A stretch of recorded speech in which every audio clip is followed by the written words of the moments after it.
and do those things that maybe the rest of your neighborhood and the rest of your street and the rest of your city probably isn't willing to do. But to do it in a tactful way, where you don't bulldoze down everybody, and do it in a very smart way where you're listening to people, and yet at the same time creating a dialogue so that you can go out and talk about those principles, because they are universal principles. They work. They're true. And if you actually will share them with the conviction, people will rally behind you. They will rally behind you. And I think it's also important, as I kind of get on my little soapbox about how to do things, you also should have a lot of fun along the way. You know, we got big, weighty, difficult issues to deal with. But you can also have a lot of fun with it along the way. I am fortunate enough to have with me today my wife, Julie, who I want to recognize. Stand up real quick. This is my wife, Julie.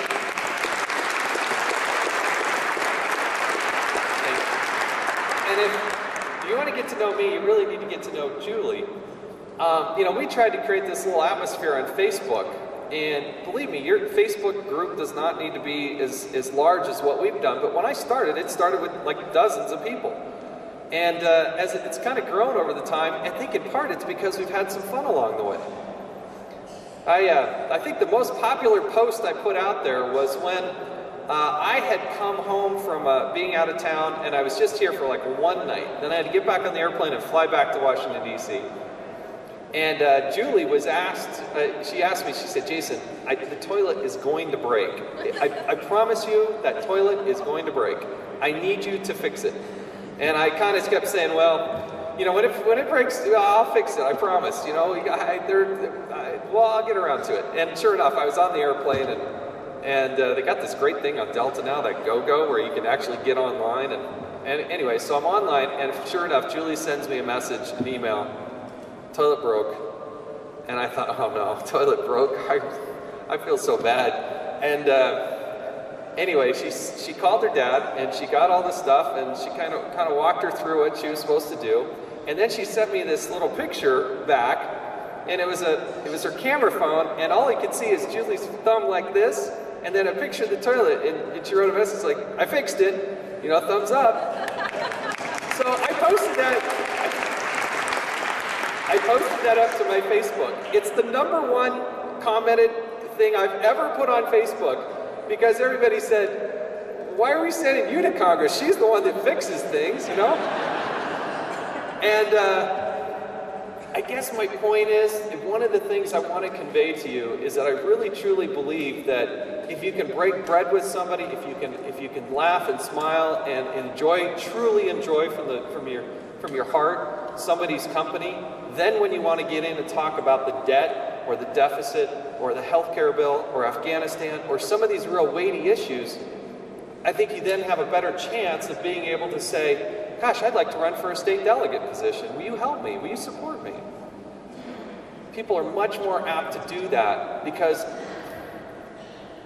if I try to boil down success and how do you do things, I think ultimately people will vote for it. And this is the same as true with running for Congress as it is running for a delegate in your own precinct. People will vote for who they like, who they know, and who they agree with in policy and principle.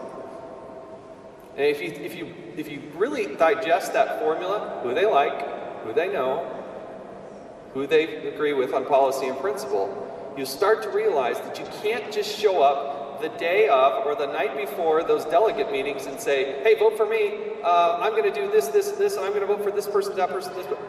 That isn't going to work. You can lay the foundation, be smart about what you do, let people know that you want to be engaged, that you care about these things, that you participate, that you come on Saturday mornings, that you've done all these. That will lay the foundation to do what is the single most influential part of the process, and that is to be a state delegate. It is the most important thing on the Democratic side of the aisle. It is the most important thing on the Republican side of the aisle. Because those are the people that are going to select who the nominees are. Those are the people that are going to select who the nominees are. We have Dave Hansen, who's here as the Republican chair. I think correct me if I'm wrong, Dave will know more about this, but there are some legislative districts where for the state house, that you can get, it's like 95 delegates. They're the ones that select who's going to be the representative in the state House of Representatives. You can see how that group becomes very small. When I ran for Congress, we had 1,100 people vote on who gets to be the nominee for the Republicans in the United States Congress. There'll be roughly 3,300 people that gather for who's going to be the nominee in the United States Senate race. So the most influential thing you can do is to get involved in those delegate races and become state delegates. There are other things that are going to be taught here. I can tell you, just if you do it with your heart, if you do it with conviction, if you raise your hand, if you build relationships, if you talk to people as sincerely as you can, I think you'll ultimately be successful. And I can't thank you enough for raising your hand and being here. And if you'll indulge me for just a moment or two more, let me just say one other word about one other thing, and then I need to depart. I had the privilege of going to Fort Hood earlier this week to attend the memorial service there. We had Utah Private First Class Aaron Nemelka, West Jordan, 19-year-old kid.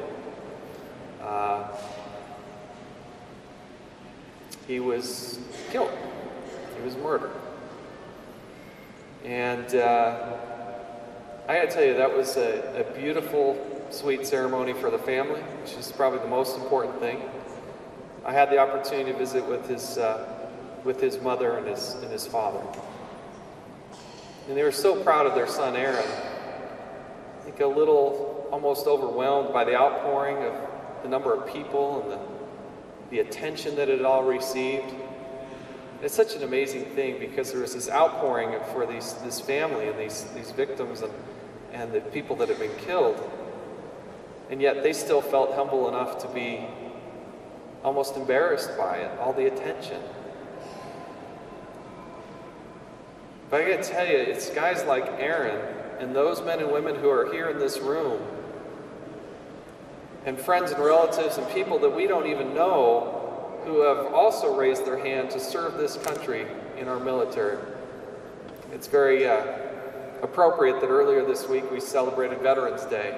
But I hope it's more than just Veterans Day and Memorial Day and the 4th of July or one of our own Utahns getting killed. I hope it's more often than just those occasions that we will stop and pause and help to take care of the men and women who are serving and have served this country so valiantly. We have so many National Guardsmen, men and women who are serving or have served. I still believe in my heart of hearts that we as a community can do a better job of supporting and loving and caring for these people and these families. And not just while they're deployed, but also when they're back, because I think that transition is a very, very, very difficult one. You look at the statistics and some of these things these people are dealing with, and they need our continued genuine love and outpouring that isn't based on some political motivation. It's just based purely on the fact that we love our neighbors and we love the men and women who serve this country. And so it's one of the great things that I appreciate being able to do is to be the representative and go there, and I can't thank you enough for allowing me to serve.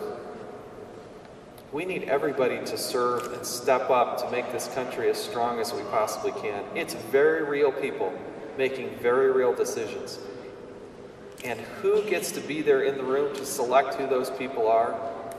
I hope each and every one of you will step up to that call and participate with the passion that you feel for this country. I can't thank you enough for your service, for coming out on this beautiful Saturday morning.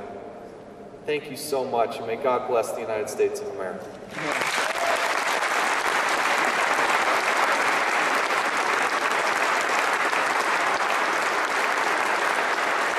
Congressman Chaffetz, I think I can speak for everyone here that please bring our sincere condolences to the Nemelka family, and thank you for bringing your wife. She's supported us at all of these events. Thank you for coming.